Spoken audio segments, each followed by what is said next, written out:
Investigates. Time and time again, we hear stories about people being stung by one kind or another. Now another is making its way through the suburbs. Ben is here with more on that. Hey, Ben. Micah, we first became aware of this particular scam through a Facebook page that's focused on Des Plaines. It begins with a driver claiming to be stranded on the side of the road. He says, "I ran out of gas. I don't have my wallet. Help me." In one case, the man leaves gold jewelry to try to entice the target to part with their money. The gold turns out not to be real, and plenty of people are finding out way too late. While walking down the road, driving on the interstate, in Schaumburg, Hickory Hills, or in the parking lot at a local grocery store, it's the same story retold on Facebook. He said his car is out of gas, flashed photos of his wife and child, lost his wallet, and would give gold jewelry in exchange for helping.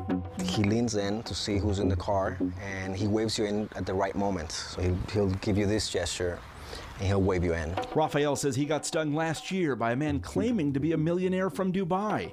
He says the man was by a car close to an exit ramp around Woodfield Mall in Schaumburg. He looked very worried, very concerned, Shakespearean actor. He said, "Thank you so much for stopping. I lost my wallet. I'm from another country. My family is in the car. Please help me." To ensure his good faith, he offered jewelry, a chain, and rings. I still told him I didn't have any money. Before I went to his car, he places the jewelry on your passenger seat. And he tells you, "Please, I'll give you my jewelry. I trust you. You will give it back to me. Just give me a little bit of cash." He's just asking for $20 at this point. But the stakes kept getting higher and higher. But as he goes on, eventually he says, "Hey, this is my grandfather's $100,000 Rolex. Please help me out." And you get to the point where you feel very guilty not helping this person. So he relented, giving him $2,500. Here's my telephone. It was an iPhone, AT&T. I figured it was all legit. I can track him if something goes wrong. And you really feel like he's giving you a lot of value. You feel like you have $130,000 worth of jewelry, and $2,500 seems like nothing. The guy said he would return to collect his jewelry and pay him back. Still, Raphael says some kind of warning light went off in his head. I went to a Rolex store right away. They said, "This watch, you don't even have to check it. It's worth nothing." The ring, they said, "This is actually 18 carats, and we'll tell you exactly how much it's worth in a second." But moments later, more bad news. The necklace and rings were quality fakes, and the man from Dubai with a fake name and phone number was long gone. Well, I told a friend of mine about this story, and he said, "Don't tell me you ran into the person from Dubai."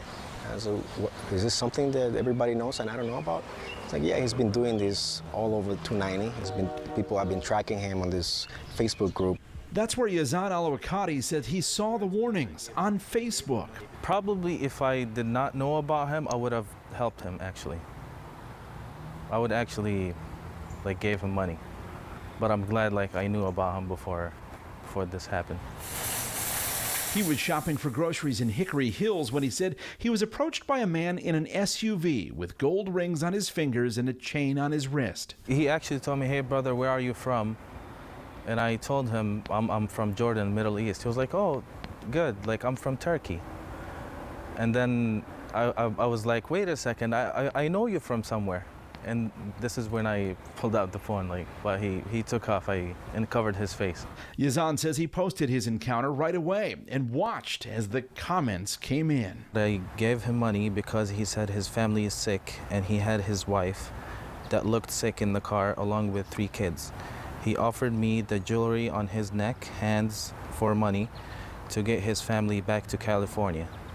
That's what he told one of these guys, and this guy actually gave him $200. The Better Business Bureau has heard about this many times over the years. Steve Burness is the director. Trying to find these people is not going to be an easy task because once they don't stay around, they move around a lot from state to state and from city to city. They don't sit in one place forever because people would catch on. Call it fate, but just a couple of weeks ago, Raphael says he spotted another guy waving him down, this time in Park Ridge. He pulled over to hear what he had to say. And he comes over to my passenger seat and he says, "My friend, thank you so much for stopping. I lost my wallet. My family is in the car. Let me give you this ring and this necklace." And he puts it on my passenger seat. He grabbed his camera, took pictures, and captured his license plate. They agreed to meet at an ATM, and along the way, our would-be victim called 911. Park Ridge police agreed to meet him. They waited in plain sight at the ATM. That's when the guy took off. He slipped away. The only way to put these scams out of business is for consumers not to give them the business itself. I mean, I had my moment of anger where I felt like, wow, this is really bad and what happened. But you know what? I'm not gonna stop being a good person. I'll be careful with people that are on the side of the road. Well, Illinois State Police encourage people to call law enforcement when someone is claiming they're stranded. They say if help is truly needed, the quickest and safest solution for a tow or gas is through the police. The Better Business Bureau suggests that if you do fall victim to one of these cons, you can also report it to their Scam Tracker website. We'll have a link for you shortly at WGNTV.com.